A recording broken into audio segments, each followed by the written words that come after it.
Hello दोस्तों, स्वागत है आपका जीएसएन कवर्ड में। हम चर्चा कर रहे हैं आरओ आरओ के प्री और मेंस में पिछले वर्षों में जितने भी क्वेश्चंस पूछे गए हैं उन सभी पर। ये सब्जेक्ट वाइज सीरीज है जिसमें हम पहले पॉलिटी के क्वेश्चंस करा रहे हैं। इसका एक पार्ट पहले अपलोड कर चुके हैं, ये दूसरा पार्ट है। तो आगे बढ़ेंगे, लेकिन उससे पहले यदि आपको वीडियो पसंद आए तो उसे लाइक जरूर कर दें और चैनल को सब्सक्राइब जरूर कर लें बेल आइकन के साथ में। तो पहला क्वेश्चन है, किसी व्यक्ति को एक ही अपराध के लिए एक बार से अधिक अभियोजित और दंडित नहीं किया जाएगा। अपराधों के लिए दोष सिद्धि के संबंध में यह संरक्षण किस अनुच्छेद के अंतर्गत दिया गया है? मेन बात है, अपराधों के लिए दोष सिद्धि के संबंध में संरक्षण किस अनुच्छेद में कहा गया है? अनुच्छेद 19, अनुच्छेद 20, अनुच्छेद 21 या फिर अनुच्छेद 22? अनुच्छेद 19 के बारे में आप जानते होंगे, ये 6 स्वतंत्रता दी गई है। इसमें 6 तरह की वाक एवं अभिव्यक्ति की स्वतंत्रता, प्रेस की आजादी, संगठन बनाने की स्वतंत्रता, वो सारी दी गई हैं अनुच्छेद 19 में। इसके अलावा अनुच्छेद 20 जो अपराधों के लिए दोष सिद्धि के संबंध में संरक्षण की बात करता है, तो ऑप्शन बी इसका सही हो जाएगा। अनुच्छेद 21 प्राण एवं दैहिक स्वतंत्रता से संबंधित है, ये आपको पता ही होगा। सबसे ज्यादा इंपॉर्टेंट आर्टिकल प्राण एवं दैहिक स्वतंत्रता। इसके अलावा अनुच्छेद 22 बात करता है निरोध एवं गिरफ्तारी से संरक्षण। निरोध एवं गिरफ्तारी से संरक्षण। तो अनुच्छेद 19, 20, 21, 22 ये आपको याद हो गए होंगे। आगे बढ़ते हैं। निम्नलिखित में से कौन एक राज्य के नीति निर्देशक सिद्धांतों का उद्देश्य नहीं है? एक कल्याणकारी राज्य की स्थापना करना, सामाजिक आर्थिक न्याय को सुनिश्चित करना, एक धार्मिक राज्य की स्थापना करना या एक धर्मनिरपेक्ष राज्य की स्थापना करना। अगर ये क्वेश्चन नहीं भी आता होगा आपको, तो इतना ध्यान होगा कि भारत का संविधान भारत को एक धर्मनिरपेक्ष राज्य घोषित करता है। हमारा देश एक धार्मिक देश नहीं है बल्कि धर्मनिरपेक्ष देश है। तो अगर आप कॉमन सेंस लगाएंगे तो इसका आंसर सी आराम से निकल के आएगा, एक धार्मिक राज्य की स्थापना करना। ये नीति निर्देशक सिद्धांतों का उद्देश्य नहीं है और नहीं ही पूछा है इसमें, तो ऑप्शन सी सही हो जाएगा इसका। मैं साथ साथ में ऑप्शन को कैसे एलिमिनेट करें वो भी बताता जाऊंगा, कि अगर आपको नहीं आता है तो ऑप्शन को एलिमिनेट कर सकते हैं आप आराम से। अगला है, समान कार्य के लिए समान वेतन भारत के संविधान में सुनिश्चित किया गया एक मौलिक अधिकार है, राज्य के नीति निर्देशक सिद्धांतों का अंग है, मौलिक कर्तव्य है या फिर आर्थिक अधिकार है। समान कार्य के लिए समान वेतन ये मौलिक अधिकार तो नहीं है बल्कि राज्य के नीति निर्देशक सिद्धांतों का अंग है, तो ऑप्शन बी इसका सही हो जाएगा। इसमें चर्चा करने लायक कुछ है नहीं और हम करेंगे भी तो बहुत लंबी वीडियो हो जाएगी, तो कोई फायदा नहीं है। जो जरूरी है वहां पर मैं जरूर बताता जाऊंगा। आगे है, नीचे दी गई सूचियों को सुमेलित करना है और कूट की सहायता से उनका सही उत्तर देना है। सूचियां दी गई हैं, इधर अनुच्छेद है और दूसरी साइड में उसके प्रावधान लिखे गए हैं। तो देखो, अनुच्छेद 40 का संबंध अधिकांश लोगों को पता होता है ग्राम पंचायतों से होगा, तो ए का एक हो गया। अब जो दूसरा अनुच्छेद किसी को पता होता है अधिकांश लोगों को, वो अनुच्छेद 44 होता है जिसमें समान नागरिक संहिता की बात की गई है। तो अनुच्छेद 44 अर्थात सी का 3। अब अगर हम यहीं से ऑप्शन को एलिमिनेट करें तो आप देखो, ये पहले का एक तो दिया हुआ है पहले वाले में और सी का 3 इसमें दिया हुआ है। इसके अलावा और कोई से ऑप्शन में नहीं है, आप देखेंगे तो किसी भी ऑप्शन में ये नहीं है कॉम्बिनेशन, तो इसीलिए ऑप्शन ए इसका सही हो जाएगा। 1, 2, 3, 4 ये सब भी एज इट इज सही सुमेलित हैं। 48 का संबंध कृषि एवं पशुपालन से है और वहीं अनुच्छेद 41 का संबंध काम पानी के अधिकार से है। आगे बढ़ते हैं। भारतीय संविधान में कितने मौलिक कर्तव्य हैं? 9, 11, 12 या 20? मौलिक कर्तव्यों की बात की गई है, कितने हैं? अगर पूछ ले मौलिक कर्तव्य मूल संविधान में थे तब आप लगाएंगे नहीं, ये जोड़े गए थे 42वें संविधान संशोधन में, 42nd अमेंडमेंट 1976 में। इसके लिए एक समिति का गठन किया गया था, उसका नाम था स्वर्ण सिंह समिति, जिसकी सिफारिश पर मौलिक कर्तव्यों को संविधान में जोड़ा गया। हालांकि स्वर्ण सिंह समिति ने 8 मौलिक कर्तव्य सुझाए थे लेकिन बाद में 10 जोड़े गए। उसके बाद क्या होता है, 2000 में 86वें संविधान संशोधन में एक और मौलिक कर्तव्य जोड़ा गया, तो कुल मिला के 11 हो गए। तो अभी ऑप्शन इसका बी सही हो जाएगा। 11 मौलिक कर्तव्य हैं भारतीय संविधान में वर्तमान में। आगे है, राष्ट्रपति के निर्वाचक मंडल के सदस्य होते हैं, अर्थात राष्ट्रपति के निर्वाचन में कौन कौन भाग लेगा इनमें से? संसद के दोनों सदनों के निर्वाचित सदस्य, राज्य विधान मंडलों के दोनों सदनों के निर्वाचित सदस्य, सभी राज्यों की विधानसभाओं के निर्वाचित सदस्य, दिल्ली और पांडुचेरी विधानसभाओं के निर्वाचित सदस्य। तो देखो, संसद के दोनों सदनों के निर्वाचित सदस्य भाग लेते हैं, ये सही है, तो पहला तो होगा। ऐसे ऑप्शन में एलिमिनेशन करने का तरीका ये है कि आप ये देखो कौन सा गलत हो सकता है।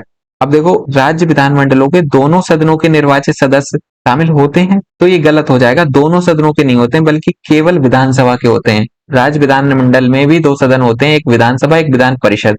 तो विधान परिषद के सदस्य शामिल नहीं होते हैं राष्ट्रपति के निर्वाचक मंडल में, केवल विधानसभा होता है, ओनली विधानसभा। तो इसीलिए यही गलत हो जाएगा। अगर हम 2 नंबर स्टेटमेंट को अलग करते हैं तो 2 इसमें भी है, ये भी नहीं होगा। 2 इसमें है, ये भी नहीं होगा। बचा 1-3 या फिर 1-3-4। 4 को देख लो, फाइनली 4 है। दिल्ली और पांडुचेरी विधानसभाओं के निर्वाचित सदस्य ये होते हैं। ये ही 2 केवल यूनियन टेरिटरी हैं जो राष्ट्रपति के निर्वाचक मंडल में शामिल होते हैं। तो इसीलिए 1 सही हो गया, 3 सही हो गया और 4 सही हो गया। तो ऑप्शन डी सही हो जाएगा इसका, 1-3-4 सही है। आगे है, निम्नलिखित में से कौन एक राज्य का नीति निर्देशक तत्व नहीं है? ऑप्शन है मद्य निषेध, गौ निषेध, पर्यावरण संरक्षण या 14 वर्ष की आयु तक के बच्चों को निःशुल्क शिक्षा। यहाँ शिक्षा और होगा, तो ये तो मौलिक अधिकार हो गया अनुच्छेद 21(1) के अंतर्गत। तो इसीलिए ऑप्शन डी ही सही हो जाएगा, क्योंकि इसमें पूछा है कौन सा निर्देशक तत्व नहीं है। तो ये क्या हो गया, फंडामेंटल राइट। अगला है, निम्नलिखित में से कौन सा राज्य का नीति निर्देशक सिद्धांत संविधान में बाद में जोड़ा गया? ग्राम पंचायतों का गठन, गोवध निषेध, मुफ्त कानूनी सलाह या समान नागरिक संहिता। ये अनुच्छेद 40 की बात है, तो ये संविधान में मूल रूप से था। गोवध निषेध, ये अनुच्छेद 48 की बात है, तो ये भी संविधान में मूल रूप से था। अब बात करें मुफ्त कानूनी सलाह, ये अनुच्छेद 39A की बात है। तो जहां पर ABCD आ जाए ना, तो वो अमेंडमेंट से जोड़े जाते हैं, संवैधानिक संशोधन से जोड़े जाते हैं। तो यही इसका आंसर हो जाएगा, ये बाद में जोड़ा गया था। और ये कब जोड़ा गया ये पूछ ले, तो ये हो जाएगा 42nd अमेंडमेंट। और 42nd अमेंडमेंट कब हुआ था ये आपको पता ही है, 1976 में। समान नागरिक संहिता अनुच्छेद 44 की बात है। तो ऑप्शन सी सही हो जाएगा इसका, मुफ्त कानूनी सलाह। अगला है, भारतीय संविधान के 70वें संशोधन द्वारा भारत के राष्ट्रपति के चुनाव में जिन 2 केंद्र शासित प्रदेशों को भाग लेने का अधिकार दिया गया वे हैं। ये अभी करा चुके हैं, तो आप आराम से लगा पाएंगे। दिल्ली और पांडुचेरी है, तो इसका ऑप्शन बी सही हो जाएगा। अब यहाँ ध्यान रखने वाली बात एक ये है कि इनको जोड़ा गया था 70वें संविधान संशोधन द्वारा। बस इतना ध्यान रखना है। आगे बढ़ते हैं। भारत के किस राष्ट्रपति को मिसाइल मैन की संज्ञा दी जाती है? मिसाइल मैन ये हर कोई जानता होगा किसे कहते हैं, तो ऑब्वियसली ऑप्शन बी सही हो जाएगा इसका, doctor APJ Abdul Kalam, missile man Bharat के। आगे है, निम्नलिखित में से कौन सा एक संवैधानिक संशोधन मौलिक कर्तव्य से संबंधित है? मौलिक कर्तव्यों से संबंधित संवैधानिक संशोधन कौन सा है? 42वां, 44वां, 46वां, 48वां। बता चुके हैं, तो आराम से आंसर लगा पाएंगे। ऑप्शन ए सही हो जाएगा इसका, 42वां। अगला है, मौलिक कर्तव्य से संबंधित निम्नलिखित में से कौन सा कथन सही नहीं है? अगेन ध्यान देना है, सही नहीं है। इस बात पे आप जरूर ध्यान दें, अगर ध्यान हटा यहां से तो आता हुआ क्वेश्चन गलत हो जाएगा। उन्हें परमादेश द्वारा प्रभावी बनाया जा सकता है, उन्हें संवैधानिक प्रक्रिया से ही बढ़ाया जा सकता है, अस्पष्ट विधियों की व्याख्या के लिए उनका प्रयोग किया जाता है, किसी विशिष्ट कर्तव्य का पालन करना संवैधानिक कानून के क्षेत्र में आता है जिसे न्यायालय निश्चित करता है। तो बताएंगे कौन सा सही नहीं है मौलिक कर्तव्यों से संबंधित। तो ये पहला जो है, उन्हें परमादेश द्वारा प्रभावी बनाया जा सकता है, ये गलत है। मौलिक कर्तव्यों को प्रभावी नहीं बनाया जा सकता, अर्थात बाध्यकारी रूप से लागू नहीं किया जा सकता, तो ये गलत है। और इसमें यही पूछा है कौन सा सही नहीं है, तो ऑप्शन ए सही हो जाएगा इसका। और जो ऑप्शन है उनमें आपको कंफ्यूजन होगा, पर वो सही है। उन्हें संवैधानिक प्रक्रिया से ही बढ़ाया जा सकता है, जैसे 86वें संविधान संशोधन से 11वां मौलिक कर्तव्य जोड़ा गया था, तो ये भी सही है। अस्पष्ट विधियों की व्याख्या के लिए उनका प्रयोग किया जाता है, ये भी सही है। और डी वाला भी सही है। आगे देखते हैं, निम्नलिखित में से कौन भारतीय गणतंत्र का प्रमुख है? बहुत सरल क्वेश्चन है। गणतंत्र का प्रमुख कौन होगा? राष्ट्रपति होगा ऑब्वियसली, तो ऑप्शन ए सही हो जाएगा इसका, भारत का राष्ट्रपति। अगला है, यदि भारत के राष्ट्रपति का पद रिक्त हो जाए और कोई उपराष्ट्रपति भी ना हो, यहाँ ध्यान देना है, उपराष्ट्रपति भी नहीं है, तो निम्नलिखित में से कौन कार्यवाहक राष्ट्रपति होगा? देखो, राष्ट्रपति की अनुपस्थिति में उपराष्ट्रपति राष्ट्रपति का कार्यभार संभालता है, लेकिन अगर उपराष्ट्रपति भी नहीं है तो कौन संभालेगा? राज्यसभा का उपसभापति, भारत का महान्यायवादी, लोकसभा का अध्यक्ष या सर्वोच्च न्यायालय का मुख्य न्यायाधीश। तो इसका सही आंसर हो जाएगा ऑप्शन डी, सर्वोच्च न्यायालय का मुख्य न्यायाधीश ये पद धारण करता है, और वो कार्यवाहक राष्ट्रपति के रूप में काम करता है जब तक कि राष्ट्रपति की नियुक्ति ना हो जाए। और राष्ट्रपति की नियुक्ति 6 महीने के अंदर होना जरूरी है। अगर मुख्य न्यायाधीश भी ना हो तो कौन करेगा? कार्यवाहक राष्ट्रपति का पद ग्रहण कौन करेगा? तो उसका सही आंसर हो जाएगा सर्वोच्च न्यायालय का वरिष्ठतम न्यायाधीश। जो सबसे ज्यादा वरिष्ठ होगा वही कार्यवाहक राष्ट्रपति बनेगा। अगला है, भारतीय संविधान के निम्नलिखित प्रावधानों में से कौन सा प्रावधान मंत्रिपरिषद की नियुक्ति तथा पदच्युति को विवेचित करता है? अनुच्छेद 70, अनुच्छेद 72, अनुच्छेद 74, अनुच्छेद 75।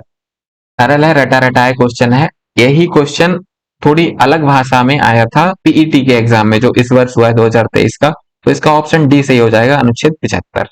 आगे बढ़ते हैं। अगला है भारतीय संविधान के संदर्भ में निम्नलिखित कथनों पर विचार कीजिए। दो कथन है, दोनों में से बताना है कौन कौन से सही है। संघ मंत्रिपरिषद लोकसभा के प्रति सामूहिक रूप से उत्तरदायी होगी, ये सही है। लोकसभा के प्रति सामूहिक रूप से उत्तरदायी होती है संघ की मंत्रिपरिषद। दूसरा है संघ के मंत्री प्रधानमंत्री के प्रसाद पर्यंत अपने पद का धारण करेंगे, ये गलत होगा। ये प्रधानमंत्री के प्रसाद पर्यंत नहीं होते हैं बल्कि राष्ट्रपति के होते हैं। तो यहाँ जो प्रधानमंत्री वर्ड लिखा गया है ये गलत है, इसकी जगह प्रेसिडेंट होता तो ये सही हो जाता, फिलहाल गलत है। तो ऑप्शन ए सही हो जाएगा, इसका केवल एक सही। अगला है, नीचे दो वक्तव्य दिए गए हैं, एक को कथन ए कहा गया है जबकि दूसरे को कारण आर कहा गया है। अब कथन और कारण को पढ़ना है और बताना है कि नीचे दिए गए जो ऑप्शन है उनमें से कौन सा सही है। वीडियो को पॉज कीजिए और आराम से पढ़िए इत्मीनान से और आंसर लगाइए। कथन है, कोई व्यक्ति उपराष्ट्रपति निर्वाचित होने का पात्र तभी होगा, यहाँ पात्र होना चाहिए, पात्र तभी होगा जब वह राज्यसभा का सदस्य होने के लिए अर्हित है अर्थात योग्य है। कारण है, उपराष्ट्रपति राज्यसभा का पदेन सभापति होता है। अब यहाँ ये लगाना है कि जो कथन है वो क्या कारण से रिलेट करता है डायरेक्टली। देखो कथन तो दोनों सही हैं, इन दोनों का लिंक बिल्कुल सही है डायरेक्टली, तो इसीलिए ऑप्शन ए सही हो जाएगा इसका। ए आर दोनों सत्य हैं और आर ए का मान्य स्पष्टीकरण है। आगे है, भारत का प्रधानमंत्री बनने की न्यूनतम आयु कितनी होनी चाहिए? प्रधानमंत्री बनने की न्यूनतम आयु 21 वर्ष, 25 वर्ष, 30 वर्ष या 35 वर्ष? इसका सही आंसर ऑप्शन बी हो जाएगा, 25 वर्ष।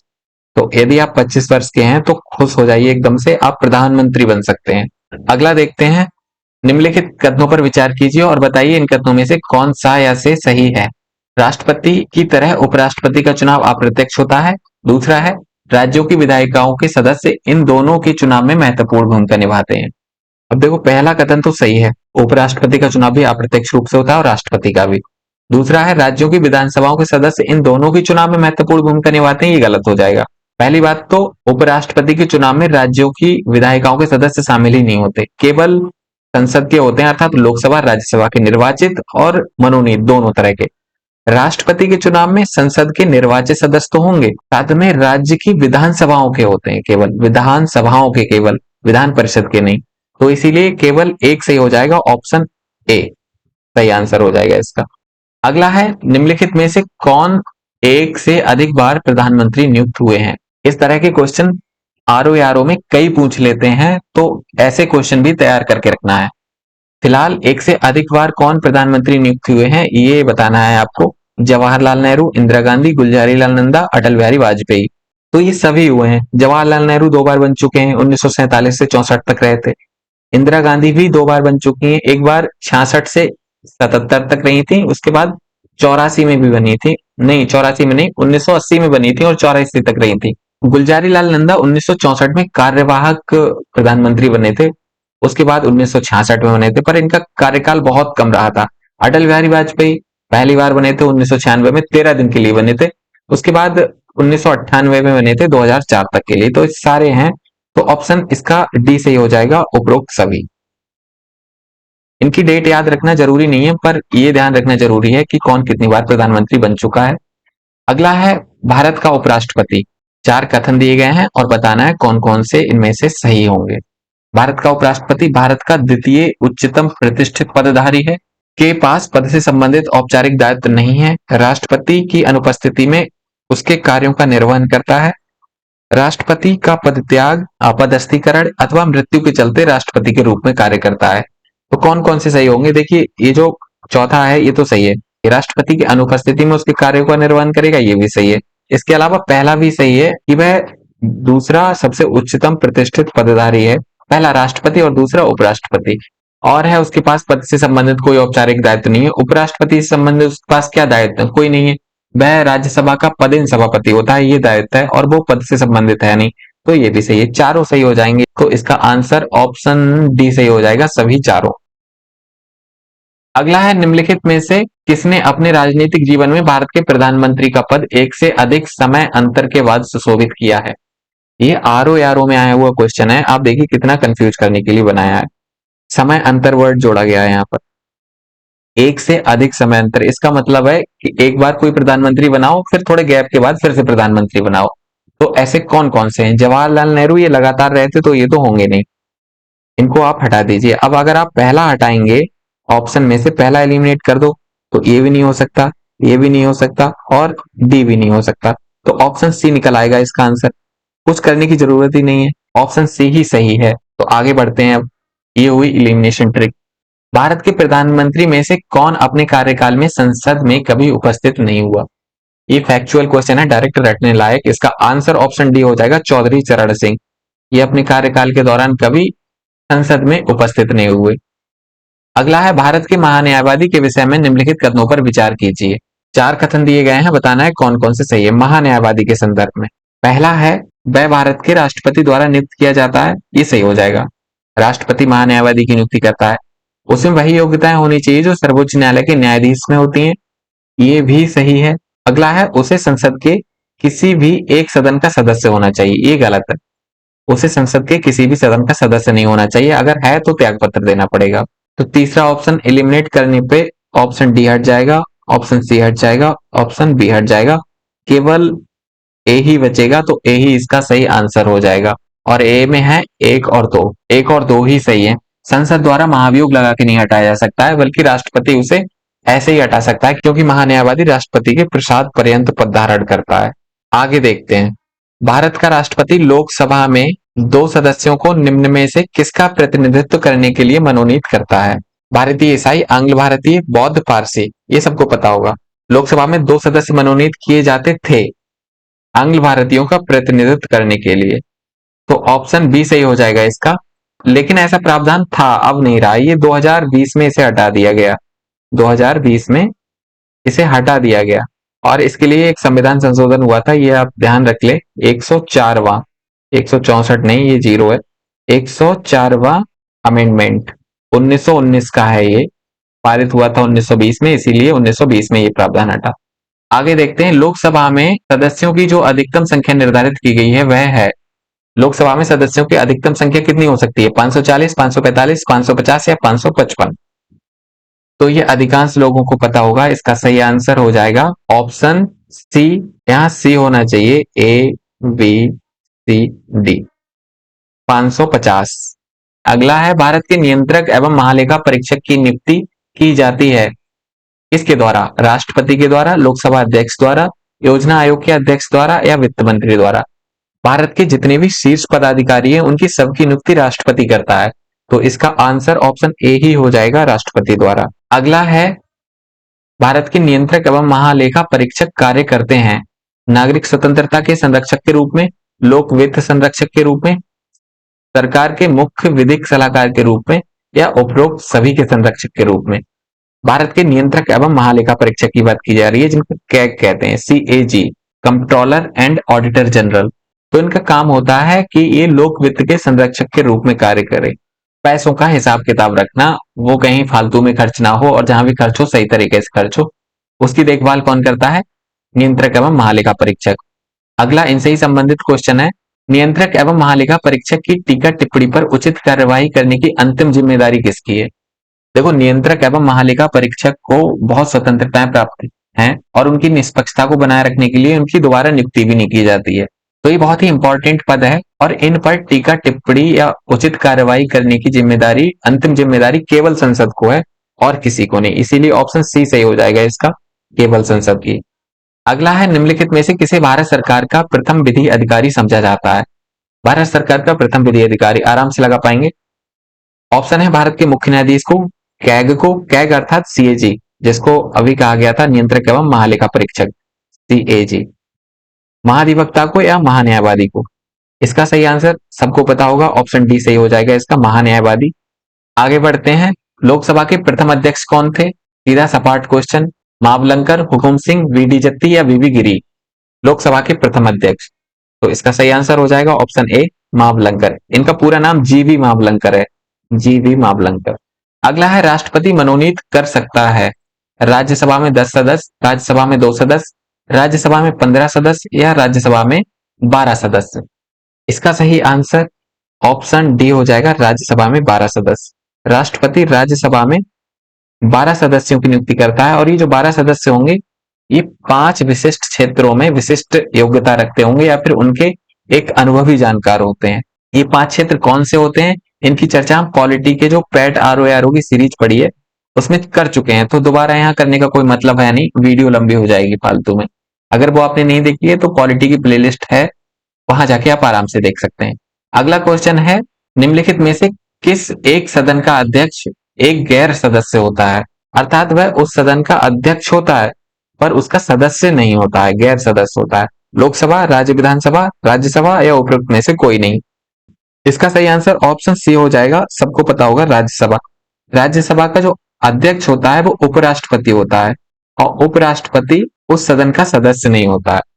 तो अगला है, राज्यसभा के चुनाव के लिए अपेक्षित न्यूनतम आयु है। राज्यसभा का यदि आपको चुनाव लड़ना है तो न्यूनतम आयु कितनी होनी चाहिए, 25 वर्ष, 30 वर्ष, 32 वर्ष या 35 वर्ष। इसका सही आंसर ऑप्शन बी हो जाएगा, 30 वर्ष। यदि आप 30 साल के हैं तो राज्यसभा का चुनाव लड़ सकते हैं।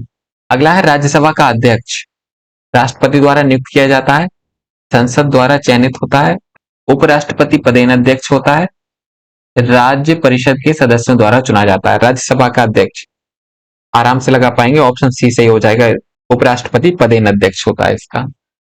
निम्नलिखित में से कौन सा विषय धन विधेयक के उपबंध में सम्मिलित नहीं किया गया है।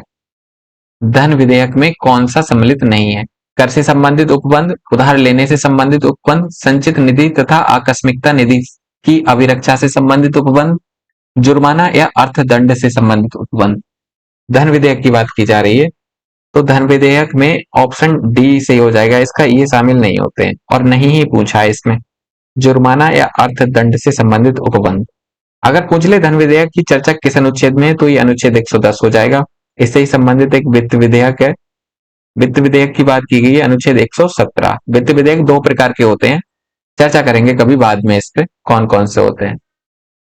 अगला है, राज्यसभा में धन विधेयक प्राप्त होने के कितने दिनों के अंदर किस नहीं होगा, यहाँ इसे होना चाहिए, इसे लोकसभा को वापस किया जाना चाहिए। 12 दिन के अंदर, 14 दिन के अंदर, 16 दिन के अंदर या 18 दिन के अंदर धन विधेयक को लोकसभा में पारित किया जाता है, लोकसभा में ही पेश किया जाता है। धन विधेयक पर औपचारिक सहमति या असहमति के लिए इसे राज्यसभा में भेजा जाता है, लेकिन राज्यसभा मैक्सिमम 14 दिन तक इसे अपने पास रख सकती है। 14 दिन के अंदर यदि भेज दिया तो ठीक है, नहीं भेजा तब उसे पारित मान लिया जाता है। अगला है, वित्त विधेयक को प्रस्तुत करने के विषय में निम्नलिखित में से कौन सा कथन सही है। वित्त विधेयक के संदर्भ में वित्त विधेयक राज्यसभा में प्रस्तुत होता है, ये संसद के किसी भी सदन में प्रस्तुत किया जा सकता है, ये लोकसभा में प्रस्तुत नहीं किया जा सकता है, ये लोकसभा में प्रस्तुत किया जाता है। तो वित्त विधेयक और धन विधेयक दोनों लोकसभा में प्रस्तुत किए जाते हैं, तो आंसर इसका डी सही हो जाएगा, ऑप्शन ये लोकसभा में प्रस्तुत किया जाता है। यहाँ ध्यान रखने वाली बात यह है कि वित्त विधेयक दो तरह के होते हैं, ये दो तरह के होते हैं। इनमें जो पहला प्रकार है उसके संदर्भ में ये कथन सही है, दूसरा उसे राज्यसभा में भी प्रस्तुत कर सकते हैं, तो ये हम जब लेक्चर लेंगे पॉलिटी की उसमें पढ़ाएंगे। आगे है, दो वक्तव्य दिए गए हैं और दोनों को पढ़ना है। एक असर्शन दिया हुआ है अर्थात कथन, दूसरा रीजन उसका। पढ़ते हैं, राज्यसभा का विघटन नहीं होता है, रीजन है, आप ऐसे करके पढ़ा कीजिए, राज्यसभा का विघटन नहीं होता है क्योंकि उसके 1/3 सदस्य हर दूसरे वर्ष सेवानिवृत्त हो जाते हैं। अब यदि दोनों मेल खा रहे हैं, कथन और कारण दोनों मैच कर रहे हैं, तब आप लगाइए ऑप्शन ए। अगर दोनों सही हैं और मैच नहीं कर रहे हैं तब आप लगाइए बी, और कोई एक सही है तो आप सी या डी में से चुन सकते हैं। तो अगर आप पढ़ेंगे कि राज्यसभा का विघटन नहीं होता है क्योंकि उसके 1/3 सदस्य हर दूसरे वर्ष सेवानिवृत्त हो जाते हैं, तो ये दोनों ही सही है और दोनों फिट भी बैठ रहे हैं कथन और कारण के हिसाब से, तो ऑप्शन ए सही हो जाएगा। इसका स्पष्टीकरण है ए। अगला है, फिर से दोनों को पढ़ना है और बताना है। दोनों कथन है, सूचना का अधिकार अधिनियम साधारणतः नौकरशाही में उत्तरदायित्व का मनोभाव बढ़ाने के लिए जिम्मेदार रहा है, ये सही है, लेकिन इसका कारण क्या ये है, इसे वांछित प्रभाव उत्पन्न करने के लिए अभी मीलों की यात्रा तय करनी है, ये भी सही है, लेकिन ये कारण तो नहीं है इसका, तो इसीलिए दोनों अपनी अपनी जगह सही है लेकिन कारण नहीं है, ये ऑप्शन बी होता है, तो इसीलिए बी ही सही हो जाएगा इसका आंसर। अगला पढ़ते हैं, भारत में संसद की लोक लेखा समिति के अध्यक्ष की नियुक्ति की जाती है। संसद की जितनी समितियां होती हैं उनके अध्यक्षों की नियुक्ति की जाती है लोकसभा के अध्यक्ष द्वारा, तो ये ऑप्शन सी सही हो जाएगा इसका, लोकसभा के अध्यक्ष द्वारा। अगला है, निम्नलिखित में से कौन भारत के लोकसभा और राज्यसभा की संयुक्त अध्यक्षता करता है?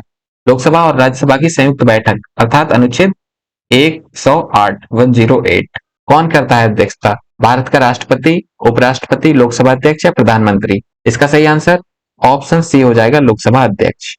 अगर लोकसभा अध्यक्ष अनुपस्थित है तो राज्यसभा का उपाध्यक्ष अध्यक्षता करेगा, अध्यक्ष नहीं, ये ध्यान रखना है। अगला है लोक लेखा समिति में निम्नलिखित सदस्य होते हैं, नीचे दिए गए कूट की सहायता से सही उत्तर चुनिए। बताना है लोक लेखा समिति में कितने सदस्य होते हैं। पहले तो यहाँ ध्यान दीजिए आप, कुल कितने सदस्य होते हैं और उनमें से राज्यसभा कितने होंगे, लोकसभा के। तो लोक लेखा समिति में कुल 22 सदस्य होते हैं, इसीलिए ऑप्शन बी सही हो जाएगा इसका, जिसमें से लोकसभा के 15 होंगे और राज्यसभा के 7। तो ऑप्शन बी सही हो जाएगा इसका, लोक लेखा समिति। अगला है किसी राज्य के राज्यपाल संविधान के निम्नलिखित में से किस अनुच्छेद के अंतर्गत विधानमंडल के अवकाश के दौरान अध्यादेश जारी कर सकते हैं? सीधा सा मतलब है राज्यपाल की अध्यादेश की शक्ति कौन से अनुच्छेद में है? राज्यपाल की अध्यादेश की शक्ति, यहां ध्यान देना यह है कि राज्यपाल अध्यादेश कब जारी कर सकता है? जब विधानमंडल का अवकाश चल रहा हो। अनुच्छेद 123, अनुच्छेद 213, अनुच्छेद 220 या अनुच्छेद 219? तो इसका सही आंसर हो जाएगा ऑप्शन बी, अनुच्छेद 213। ये जो अनुच्छेद 123 है, ये राष्ट्रपति की है अध्यादेश जारी करने की शक्ति। इसमें राष्ट्रपति अध्यादेश जारी करेगा और राज्यपाल करेगा अनुच्छेद 213 के तहत। तो गड़बड़ हो सकती है यहाँ पर, दोनों आगे पीछे हैं नंबर। अगला है संविधान के मसौदे में निर्वाचित राज्यों के प्रावधान की मूल योजना को छोड़ दिया गया था, क्योंकि? कहने का मतलब है जब राज्यपाल की नियुक्ति की बात की जा रही थी कि राज्यपाल की नियुक्ति होगी या निर्वाचन और किस तरह से होगा, तो निर्वाचन के तरीकों को छोड़ दिया गया कि चुनाव नहीं कराए जाएंगे। ऐसा क्यों किया गया ये आपको बताना है। इसका तात्पर्य होता है एक दूसरा निर्वाचन। निर्वाचन प्रमुख राजनीतिक मुद्दों पर लड़ा जाता है। अब यहाँ आप ध्यान दीजिए, क्या ये रीजन हो सकता है राजनीतिक मुद्दों पर लड़ा जाता है? ये तो रीजन नहीं हो सकता, तो ये इसे एलिमिनेट कर दीजिए आप, कथन 2 को एलिमिनेट कर दीजिए। अब ऑप्शन में देखिए कथन 2 कौन कौन से में नहीं है, तो देखिए ऑप्शन ए एलिमिनेट हो जाएगा, बी भी एलिमिनेट हो जाएगा क्योंकि 2 है, और डी भी हो जाएगा, ऑप्शन सी बचा। तो आराम से लगा पाएंगे अगर एक ही आप अंदाजा लगा लेते हैं तो, और बाकी सब सही होंगे, इसमें 1 3 4 सही होंगे। अगला देखते हैं, सर्वोच्च न्यायालय के न्यायाधीशों की नियुक्ति की जाती है राष्ट्रपति के द्वारा, राज्यसभा द्वारा अनुमोदित किए जाने पर, लोकसभा की सलाह पर, प्रधानमंत्री की सलाह पर या सर्वोच्च न्यायालय के मुख्य न्यायाधीश के परामर्श के साथ। सर्वोच्च न्यायालय के न्यायाधीशों की नियुक्ति राष्ट्रपति द्वारा की जाएगी, लेकिन सर्वोच्च न्यायालय के मुख्य न्यायाधीश से परामर्श के बाद। यहाँ ध्यान देना है केवल मुख्य न्यायाधीश नहीं होता है, एक कॉलेजियम होता है जिसमें अन्य न्यायाधीश भी शामिल होते हैं। तो फिलहाल ऑप्शन डी सही हो जाएगा इसका, सर्वोच्च न्यायालय के मुख्य न्यायाधीश के परामर्श के साथ। अगला है भारत के सर्वोच्च न्यायालय के कार्यवाहक मुख्य न्यायाधीश की नियुक्ति करता है। कौन नियुक्त करेगा कार्यवाहक मुख्य न्यायाधीश की? सर्वोच्च न्यायालय का मुख्य न्यायाधीश, प्रधानमंत्री, राष्ट्रपति या विधि मंत्री? इसका सही आंसर ऑप्शन सी हो जाएगा, राष्ट्रपति। कार्यवाहक मुख्य न्यायाधीश की नियुक्ति कौन करेगा? राष्ट्रपति।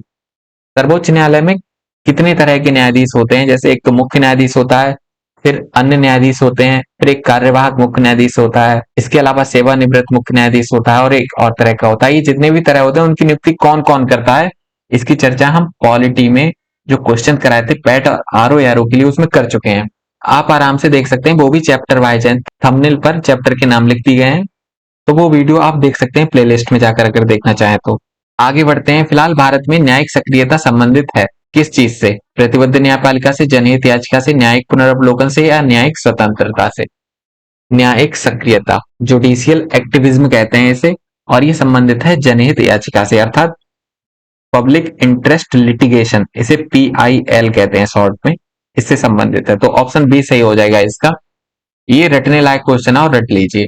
भारत में संविधान की मूल संरचना अर्थात बुनियादी ढांचा, संविधान का जो बेसिक स्ट्रक्चर है उसके सिद्धांत का स्रोत क्या है? संविधान।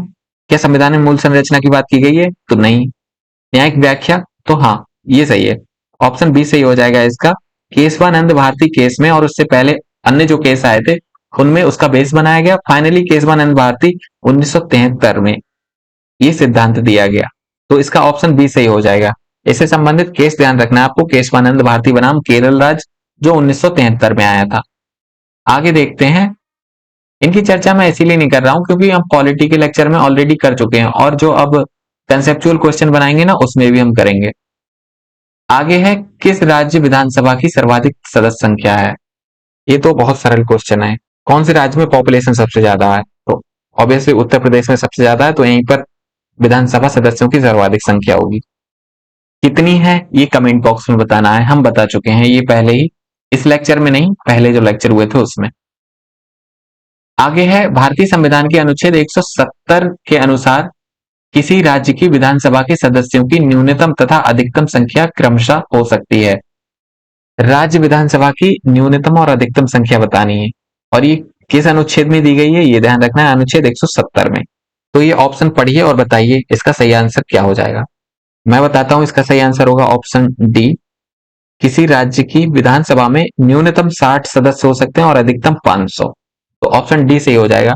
हालांकि इसके कुछ अपवाद भी हैं, क्योंकि कुछ राज्य की विधानसभाओं में 30 हैं, किसी में 33 हैं। उन अपवादों के लिए कुछ कंडीशंस हैं, वो हम चर्चा करेंगे बाद में पॉलिटी की लेक्चर सीरीज में।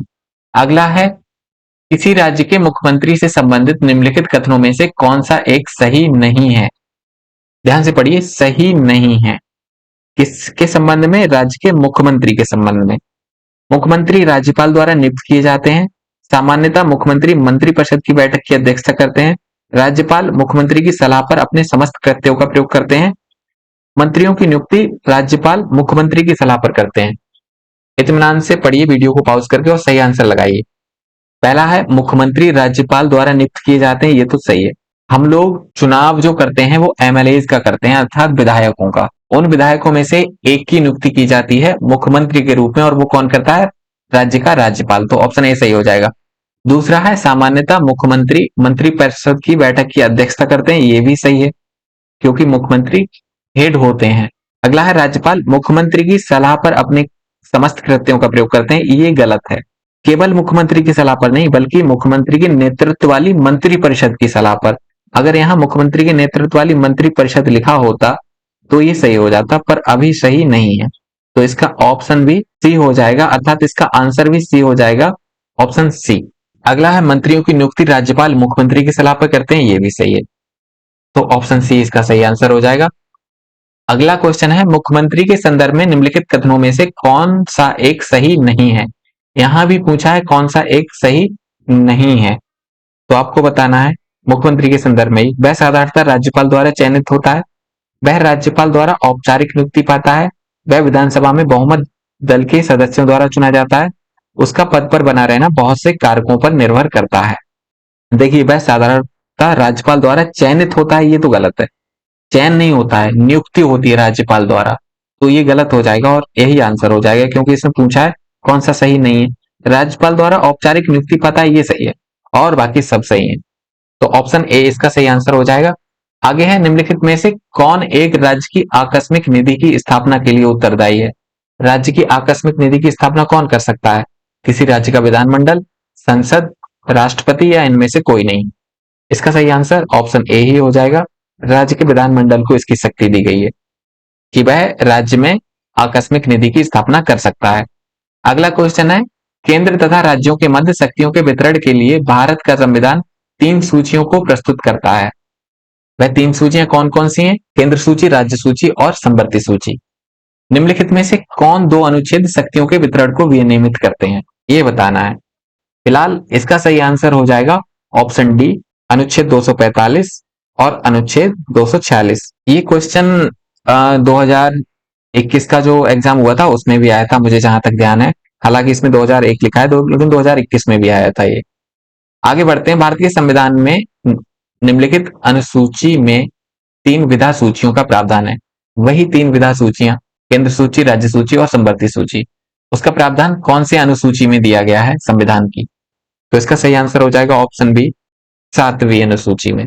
अगला है, वे विषय जिन पर केंद्र तथा राज्य सरकारें दोनों कानून बना सकती हैं उल्लेखित हैं। संघ सूची में, राज्य सूची में, संवर्ती सूची में या अवशिष्ट सूची में। संघ सूची में कानून कौन बनाएगा? केंद्र सरकार। राज्य सूची में राज्य सरकार, संवर्ती सूची में दोनों बना सकते हैं, तो ऑप्शन सी ही सही हो जाएगा इसका। अगला है, भारतीय संविधान के किस भाग में केंद्र राज्य विधायी संबंध दिए गए हैं? केंद्र राज्य विधायी संबंध, यहां से आप अंदाजा ये लगाइए कि मैं देख रहा हूं प्रेसिडेंट से बहुत क्वेश्चन पूछे गए, गवर्नर से काफी क्वेश्चन पूछे गए, सुप्रीम कोर्ट से क्वेश्चन पूछे गए हैं ज्यादा, हाई कोर्ट से नहीं पूछे गए हैं, और केंद्र राज्य संबंधों से काफी क्वेश्चन पूछे जा रहे हैं। तो ये क्वेश्चन जब आप देखें ना, तो उनसे अंदाजा यही लगाएं कि कहां से क्वेश्चन ज्यादा पूछे जा रहे हैं, तो वहां फोकस ज्यादा रखें, ध्यान ज्यादा दें। हालांकि अन्य चीजों पर भी ध्यान देना है, लेकिन वहां ध्यान ज्यादा रखें। तो केंद्र राज्य विधायी संबंध कौन से भाग में दिए गए हैं ये बताना है आपको। इसका सही आंसर हो जाएगा ऑप्शन बी, भाग 11 में। ये 11 में दिया गया है सब कुछ। आगे है सेकंड लास्ट क्वेश्चन है, भारतीय संविधान के किस अनुच्छेद के अंतर्गत अंतरराष्ट्रीय समझौतों को प्रभावी बनाने हेतु संसद राज्य सूची के विषय पर कानून बना सकती है? ऑप्शन पढ़िए, आंसर लगाइए। अंतरराष्ट्रीय समझौतों को प्रभावी बनाने के लिए संसद राज्य सूची के विषय पर कानून बना सकती है, कौन से अनुच्छेद के तहत ये बताना है। तो इसका सही आंसर हो जाएगा ऑप्शन डी, अनुच्छेद 253। इसमें चर्चा लायक कुछ है नहीं, बस रट लीजिए। अगला और लास्ट क्वेश्चन है, धन विधेयक के अतिरिक्त एक विधेयक, अर्थात वह विधेयक जो धन विधेयक नहीं है, वो विधानसभा में प्रथम बार पारित कर दिया गया हो तो विधान परिषद में कितने माह तक रह सकता है? विधानसभा में पहली बार पारित होने के बाद। ऑप्शन पढ़िए वीडियो पॉज करके और सही आंसर लगाइए। तो इसका सही आंसर हो जाएगा ऑप्शन सी, 3 माह तक। 3 माह से अधिक नहीं रह सकता अगर पहली बार पारित किया, और दूसरी बार अगर विधानसभा पारित करके भेज रही है विधान परिषद को तो 1 माह से अधिक नहीं रहेगा। कुल मिला के 4 माह होते हैं, ये ध्यान रखना है। कुल मिला के 4 महीने, पहली बार में 3 महीने और दूसरी बार में 1 महीना। तो ऑप्शन सी सही हो जाएगा। और इसी के साथ वीडियो समाप्त हो जाती है। वीडियो कैसी लगी कमेंट बॉक्स में जरूर बताएं। अगर पसंद आई हो तो लाइक कर दें, चैनल को सब्सक्राइब नहीं किया तो सब्सक्राइब कर लें बेल आइकन के साथ में। बाकी मिलेंगे अगली वीडियो में, तब तक के लिए धन्यवाद।